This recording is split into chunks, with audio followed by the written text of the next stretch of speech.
제가 20대 초반에 유니클로에서 한 1년 반 정도 경제활동을 좀 한 적이 있습니다. 또 그때는 이제 유니클로에서 그 직원 할인가라고 해서 좀 저렴하게 옷을 살 수 있게 해주니까 제 옷장이 자연스럽게 그 유니클로 옷들로만 이렇게 좀 세팅이 되는 좀 이런 자연스러운 현상이 좀 벌어졌던 거죠. 그래서 그런지 제가 이제 하도 유니클로의 옷들을 많이 소비하다 보니까 어떤 걸 사면 좋을지 또 어떤 것들을 거르면 좋을지 딱 이런 답에 가까운 그런 것들이 막 나오더라고요. 물론 지금은 과거하고는 좀 많이 다를 수 있겠지만 준수한 퀄리티에 대한 그레이드는 굉장히 많이 유지가 됐고, 그리고 가격 정책은 거의 비슷합니다. 과거나 지금이나 대기업이 이렇게 좀 생산하는 수량이 많다 보니까 단가 경쟁에서는 최상위 포식자가 될 수밖에 없는 것 같아요. 아무튼 유니클로 이후 여기 르메르 콜라보가 지금 대체 몇 년째야. 제가 처음 봤던 게 거의 5, 6년 전이니까 와, 사실 광자 채널이 잘 될 수 있었던 것도 유니클로 이후 콜라보를 제가 직접 매장 가서 사서 이렇게 리뷰해서 이렇게 다뤘던 영상이 좀 잘 터져서 지금 여기까지 올 수 있었던 것일 수도 있거든요.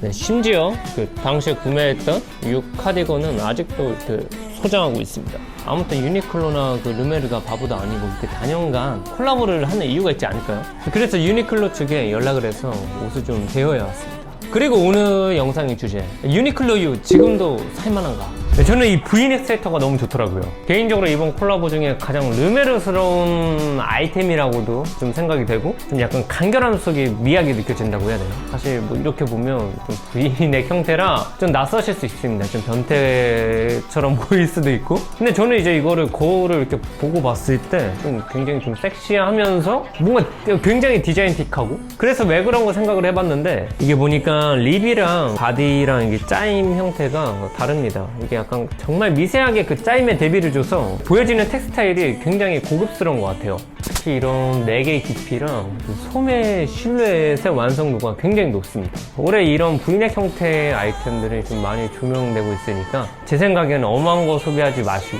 이거 소비해보셔도 괜찮을 것 같아요.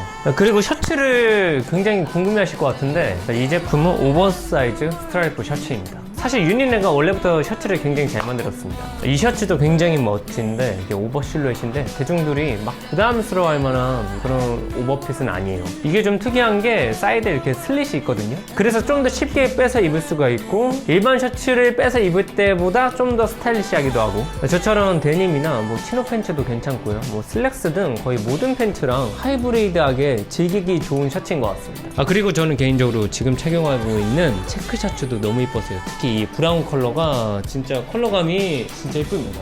근데 이 제품은 제가 왜 못 보여드렸냐면 좀 사이즈를 제 사이즈로 받지 못했어요. 이게 S 사이즈인데 S를 입으면 소매가 이렇게 짧은 느낌이 납니다. 그래서 만약에 제 사이즈를 입을 수 있었다면 저는 그 아까 그 스트라이프 셔츠보다는 이 제품을 원픽으로 꼽았을 것 같아요. 짧긴 짧죠. 이게 요번에 사이즈감이 좀 애매합니다. 되게 작게 나왔어요, 모든 제품들이. 라이트 웨이트 스웨트 셔츠입니다. 이 아이템은 참 고민이 많았어요. 제품만 놓고 봤을 땐 그냥 무난하고 대체 물건은 아닌데 하면서도 또 가격을 보면 그래도 3.99에 이 정도면 요즘 솔직히 3만원대 컬 좋은 맨투맨을 찾기가 쉽진 않잖아요. 이게 참 원단은 소프트해서 좋습니다. 근데 이게 사이즈가 진짜 애매한 게 지금 착용한 게 L 사이즈거든요. 근데 딱 너무 크지 않게 딱 잘 맞죠? 근데 또 정 사이즈를 입으면 너무 쫄쫄이 같은 느낌이 나서 저는 이 아이템은 무조건 업 사이즈를 추천드리겠습니다. 무조건이라는 말은 잘 안 쓰는데 이건 좀 업을 해야 될 것 같아요. 그리고 이번 컬렉션에서 기장이 가장 짧게 전개된 쇼트 자켓입니다. 이게 전체적으로 트러커스러운 디자인을 보여줘요. 이게 전반적으로는 우리가 기존에 알고 있는 그런 트러커 형태의 디자인을 보여줍니다. 근데 이게 조금 독특한 거는 이렇게 위에까지 잠그면 컬러가 굉장히 관사화된 작은 형태로 이렇게 좀 연출이 되고, 이걸 이제 단추를 오픈하면 약간 오픈 컬러 형태로 연출되는 그런 다양한 이면을 가지고 있는 그런 자켓인 거죠. 하지만 개인적으로는 잠궈 착용하는 게 훨씬 이쁜 것 같습니다. 저는 개인적으로 오픈 컬러 형태의 아이템을 좀 어려워하긴 합니다. 혹시 소비를 하게 되신다면 저처럼 이렇게 한번 잠궈 착용해 보십시오. 그리고 이번 컬렉션에서 가장 이목을 끌었던 오버사이즈 유틸리티 재킷입니다. 컬러감이 진짜 미쳤죠?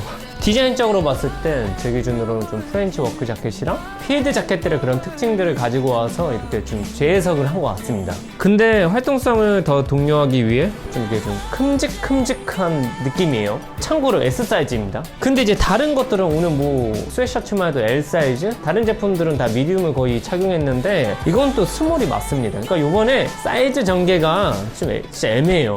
아무튼 제품은 이쁘다. 이거는 개인적으로는 좀 슬림한 팬츠보다는 좀 유틸성이 가미된 그런 팬츠들이랑 착용했을 때 되게 이쁜 것 같습니다. 이제 좀 바지를 좀 봐볼 건데 이 아이템은 와이드 피트 턱 저지 팬츠입니다. 제 기준은 좀 세미 와이드 핏을 가지고 있는 스트레이트 형태의 그런 팬츠라고 생각하는데 와 이게 진짜 바지가 너무나 편합니다. 통풍이 굉장히 잘 되는 느낌이에요. 그래서 그런지 이렇게 피부에 닿았을 때 촉감이 굉장히 좋습니다. 제 기준엔 여름까지도 충분히 활용할 수 있을 것 같아요. 그리고 이 브라운의 컬러웨이가 너무 멋집니다. 보이시나요? 국내 도메스틱에서는 좀 쉽게 찾아볼 수 없는 컬러라 이런 핏의 이런 컬러의 바지 하나쯤 소장해보면 좋지 않을까. 그리고 지난 시즌에 아주 떡상을 해버린 파라슈트 팬츠입니다. 이게 이제 작년이랑 똑같이 나온 건 아니고 23SS에 리뉴얼돼서 전개됐어요. 제 개인적으로는 이전보다 좀 더 대중화가 된 그런 느낌이 납니다. 이런 파라슈트 팬츠가 낙하산에서 영감을 받아 디자인된 팬츠라 바지 중간에 보면 이런 턱 디테일이 좀 있습니다. 사실 이런 거는 오리지널 패드 팬츠에서도 볼 수 있는 그런 디테일인데 아무튼 이런 팬츠가 어떻게 보면 호불호가 갈릴 수 있지만 제 개인적으로는 대중성 있게 아주 잘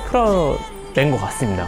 그리고 제 기억엔 이렇게 밑단에 원래는 스트랩이 있던 걸로 기억하거든요. 근데 이번엔 과감히 삭제하고 이렇게 스트링을 넣어줬습니다. 제 개인적으로는 이 스트링보다 이전에 차용했던 스트랩이 좀 더 디자인적으로 멋있고 괜찮은 것 같은데 좀 간결함을 표현하려고 이런 조임에 대한 유틸리티성을 이렇게 스트링으로 좀 가리고자 했던 것 같아요. 그렇지 않을까요? 전체 라인업을 보면서 조금 아쉬웠던 건 사이즈가 전체적으로 좀 작게 나왔습니다. 그리고 처음에는 전체 아이템을 보여드리자 이렇게 좀 기획을 했었는데 그러다가 좀 요점만 보여드리자 해서 이렇게 딱 7점만 나오게 된 것 같아요. 그 중에도 굳이 베스트를 셀렉하자면 저는 VNX 스웨터랑 파라슈트 팬츠, 저지 팬츠도 참 좋았고 스트라이프 셔츠도 정말 좋았습니다. 아무튼 이 4가지 아이템만큼은 제가 발매일에 공홈에서 꼭 구매할 예정이고요. 혹시 제가 착용해보지 않았던 아이템 중에 괜찮았던 그런 아이템이 있으시다면 댓글로 좀 꼭 남겨주세요. 아무튼 콜라보도 한정 수량이다 해서 무조건 따라가지 마시고 실속 소비해보시기 바랍니다.